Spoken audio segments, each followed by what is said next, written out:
Did Vikings really stumble upon America, or was it a carefully orchestrated, slightly disastrous, and utterly bizarre expedition fueled by a desperate need to count things?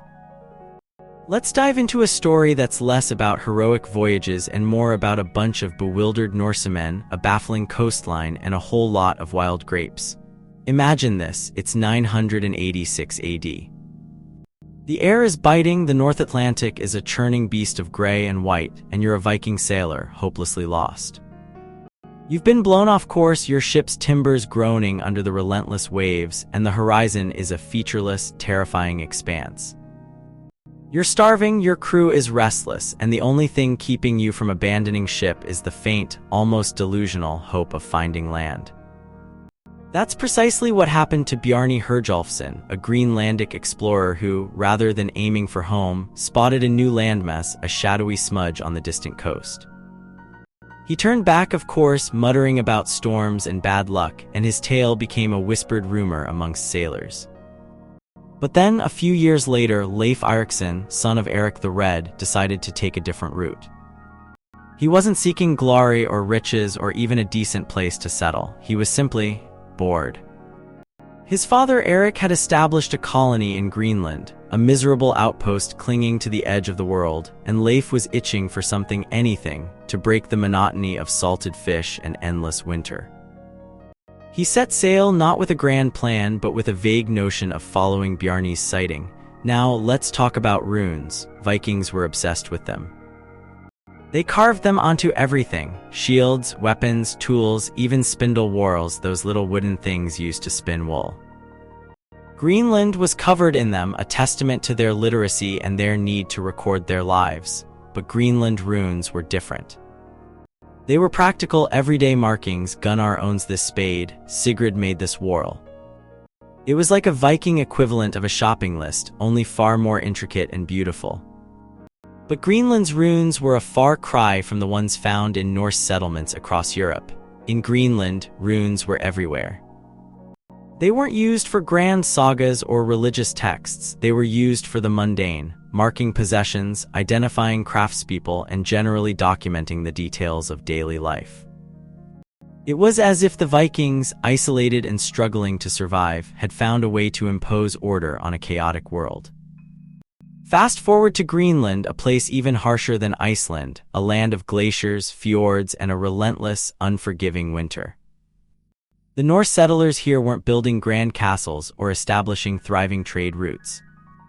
They were scraping a meager existence from the land, overexploiting the resources around their farms, slowly denuding the soil until it became barren. Then, something terrible happened. The records, painstakingly preserved in the soil itself, tell a chilling story. Layers of accumulating soil within the buildings revealed a horrifying truth: the inhabitants of one farm, Gus, starved to death. Not in a glorious, heroic battle, but huddled in their homes, slowly succumbing to hunger. It wasn't a dramatic, sweeping tragedy. It was a quiet, agonizing decline, punctuated by the unsettling appearance of carrion flies, outdoor creatures, an unwelcome sign of death invading the warmth of the houses. No bodies were ever found, only the silent, damning evidence of a desperate, failed attempt to survive. But the story doesn't end with starvation. Amidst the despair, something even stranger emerged: a cult of the Virgin Mary. Runes bearing the name Mary were found inscribed on spindle whorls, a seemingly incongruous addition to a Viking settlement. Why Mary? Perhaps it was a desperate attempt to find solace in a world that offered little comfort. Maybe it was a reflection of the growing influence of Christianity, slowly creeping into the Norse settlements, adapting to the unique challenges of this remote outpost. It was a testament to the resilience of faith, even in the face of overwhelming adversity. Now, let's shift our focus to the counting. Forget swords and shields, the Norse in Greenland were obsessed with tally sticks. Thousands of them meticulously carved with notches, documenting every sheep, every cow, every piece of timber. It was as if they were trying to hold onto something, to quantify their existence in a world where everything felt precarious and fleeting. I have enough, they seemed to be saying repeatedly, obsessively, I have enough. It wasn't about wealth or power, it was about survival. And then there's Vinland. The name itself sounds like a promise, wine land, a place of abundance, but the reality was far more complicated. The sagas tell a tale of exploration, of Leif Erikson discovering a new land, of settlers establishing a foothold, of trading with the local inhabitants, the Skrælingr, a derogatory term for the native people. But the sagas are notoriously unreliable, filled with contradictions and gaps. The saga of the Greenlanders paints a darker picture, describing violent encounters with the Skrælingr, murders, and a desperate retreat. The saga of Eirik the Red, on the other hand, portrays a more cautious approach, with initial trade and a fragile peace. Both accounts, however, are riddled with inconsistencies, making it difficult to separate fact from fiction. But what if the sagas are wrong? What if the Norse didn't establish a permanent colony in Vinland? The archaeological evidence at Elance Ox Meadows, a remote settlement on the northern tip of Newfoundland, suggests a different story. Here, amidst the windswept dunes and crashing waves, lie the remains of 8 Norse buildings, longhouses, workshops, a smithy, a testament to a brief, almost ephemeral presence. These weren't grand castles or fortified settlements. They were simple structures, hastily built and quickly abandoned. The Norse didn't bring cattle, barns, or tools for farming. They came for timber to repair their ships and perhaps to gather supplies for their voyages back to Greenland. It was a staging post, a temporary outpost in a vast and unforgiving wilderness, but the story doesn't end there. Archaeologists have unearthed evidence of contact between the Norse and the indigenous people of the region, the Beothuk, whose history is tragically intertwined with the arrival of European settlers. Whetstones, soapstone tools, and fragments of metalwork have been found at sites associated with the Beothuk, suggesting a rudimentary trade network. The Norse brought tools and metal, and the Beothuk offered furs and other resources. It was a brief, unequal exchange, a fleeting encounter between two worlds on the brink of collision. And then there's the mystery of the North American coastline. The sagas describe a route to Vinland, sailing north past the western settlement of Greenland, then turning west to head across open water for 2 days. They mention Helluland, likely Baffin Island, and Markland, probably Labrador, and a stretch of coastline with dazzlingly bright sand. But where was Vinland? The prevailing theory is that Vinland wasn't located in Newfoundland. The wild grapes mentioned in the sagas don't grow in Newfoundland. Instead, they thrive in the region of New Brunswick, further south. The butternut trees and butternuts found at Elance Ox Meadows provide further evidence for this theory.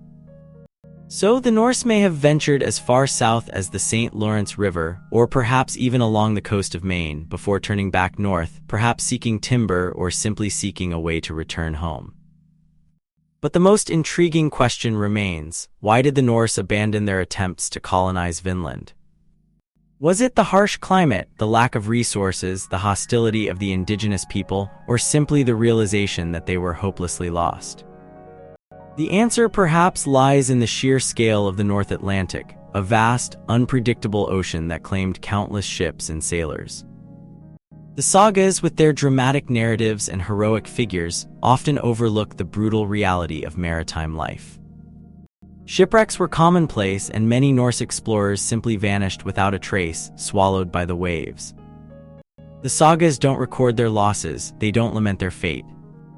They simply acknowledge that some ships were lost, and that was that. The extraordinary oceanic voyages of the Norse were not driven by a sense of innate adventure or a burning desire for exploration. They were driven by something far more primal: the need to survive. The margins of subsistence in Greenland were razor thin, and the winters were long and unforgiving. The voyages to Vinland were not about conquest or colonization. They were about finding a way to escape the relentless grip of starvation. In the end, the Norse expeditions to Vinland were a marginal event, a brief flicker of exploration in the vast darkness of history.